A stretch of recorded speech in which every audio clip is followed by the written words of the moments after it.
Salve, saudara-saudari terkasih, mari kita sehati sejiwa untuk mendengarkan dan merenungkan sabda Tuhan. Dalam nama Bapa dan Putra dan Roh Kudus. Amin. Amin. Marilah kita berdoa. Ya Allah yang Maha Kuasa dan Kekal, pandanglah dengan belas kasih kelemahan kami, dan teguhkanlah perlindungan-Mu atas kami, dengan mengulurkan tangan kanan-Mu yang mulia, dengan pengantaran Tuhan kami Yesus Kristus, Putra-Mu yang hidup dan berkuasa bersama Dikau, dalam persekutuan dengan Roh Kudus, Allah sepanjang segala masa. Amin. Amin. Tuhan bersamamu. Dan bersama rohmu. Inilah Injil suci menurut Lukas. Dimuliakanlah Tuhan.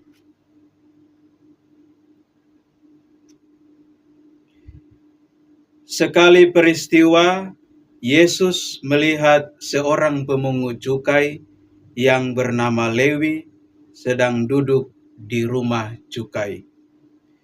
Yesus berkata kepadanya, "Ikutlah aku." Maka berdirilah Lewi dan meninggalkan segala sesuatu, lalu mengikut dia. Lalu Lewi mengadakan suatu perjamuan besar untuk Yesus di rumahnya.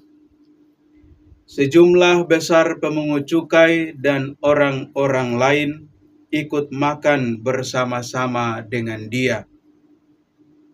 Orang-orang Farisi dan ahli-ahli Taurat bersungut-sungut kepada murid-murid Yesus, "Mengapa kamu makan dan minum bersama-sama dengan pemungut cukai dan orang berdosa?"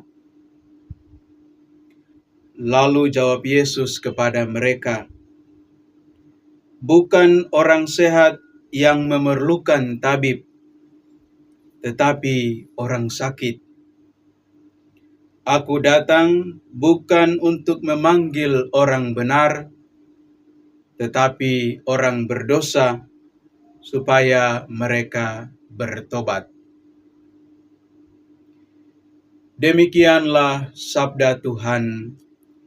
Terpujilah Kristus. Saudara-saudari terkasih dalam Tuhan kita Yesus Kristus, kisah dalam Injil Lukas hari ini mengisahkan tentang pertobatan Lewi.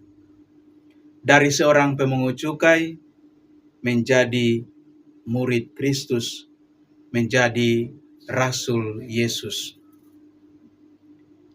Yesus menegaskan pertobatan itu dengan mengatakan, bukan orang sehat yang memerlukan tabib, tetapi orang sakit. Sebagai manusia yang lemah, Lewi sebagai pemungut cukai menyadari dirinya sebagai orang yang sakit, orang yang berdosa. Sehingga ketika mendengarkan panggilan Yesus, "Ikutlah aku," Lewi menyadari semua keadaannya, meninggalkan semua yang dimilikinya, dan mengikuti Yesus. Lewi bertobat dari perbuatan-perbuatannya yang merugikan sesama, dari keadaan dosanya, dan mengikuti Yesus. Pertobatan itu juga yang menggerakkan Lewi untuk mengadakan perjamuan besar bagi Yesus dan bagi semua orang, termasuk banyak pemungut cukai dan orang berdosa.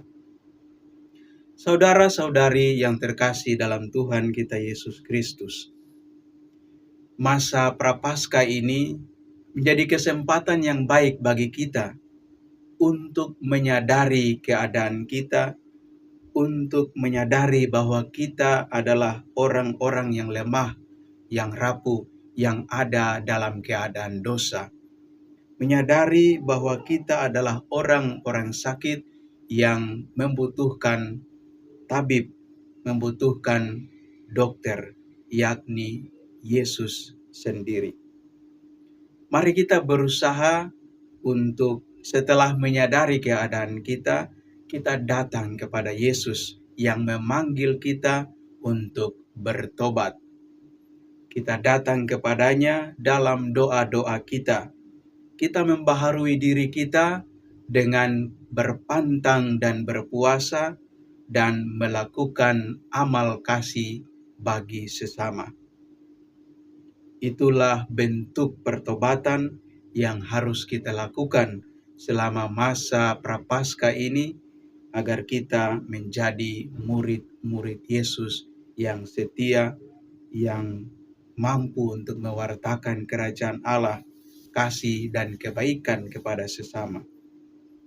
Kita membaharui diri terus-menerus pada kesempatan yang berrahmat ini untuk setia kepada Allah, setia mengikuti Yesus, setia dalam doa-doa kita, setia dalam usaha pantang dan puasa kita, dan setia di dalam melakukan amal kasih kebaikan kepada sesama kita. Semoga Tuhan menyertai dan memberkati kita sekalian. Amin. Amin. Marilah kita berdoa. Allah, sumber kasih dan kebaikan, kami bersyukur karena Engkau mengasihi kami. Kami bersyukur karena Engkau memanggil kami, memberikan kesempatan kepada kami untuk terus membaharui diri kami sehingga semakin dekat kepadamu. Kami mohon curahkanlah Roh Kudus-Mu bagi kami, tuntunlah kami dan berkatilah kami, agar dalam masa Prapaskah ini, masa penuh rahmat ini, kami benar-benar menyadari keadaan kami dan mau membaharui diri kami, sehingga kami boleh menikmati rahmat keselamatan pada hari Paskah nanti. Berkatilah kami agar kami setia mendekatkan diri kepadamu dalam doa-doa kami, dan setia untuk berpantang dan berpuasa, serta melakukan amal kasih bagi sesama kami. Semua doa, permohonan, dan syukur kami ini kami haturkan ke hadirat-Mu, sebab Engkaulah Allah kami, yang hidup dan berkuasa, kini dan sepanjang masa. Amin. Amin. Semoga berkat Allah yang Maha Kuasa menyertai dan memberkati saudara-saudari sekalian, Bapa dan Putra dan Roh Kudus. Amin. Amin.